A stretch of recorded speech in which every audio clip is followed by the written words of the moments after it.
যেদিন থেকে বিটিএস নামক গ্রুপটা আর থাকবে না, সেদিন থেকে আমি আর কেপপ জগতের দিকে ফিরেও তাকাবো না।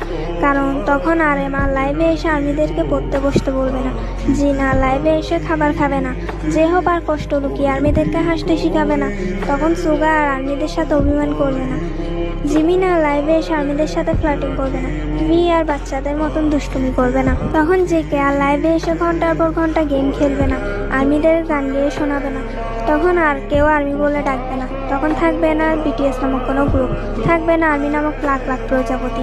সেদিন আমিও চিরতরে কেপপ জগৎ থেকে বিদায় নেব, কারণ কেপপ জগতে পা রেখেছি তো বিটিএস এর জন্য, পুরো কেপপ চিনেছি বিটিএস এর জন্য। আর সেই বিটিএসই যদি ডিসব্যান্ড হয়ে যায় তাহলে কেপপ দিয়ে কী করব? বিটিএস যেদিন বিদায় নিয়ে চলে যাবে, আমিও না হয় সেদিন সমাপ্তি জানিয়ে হারিয়ে যাব।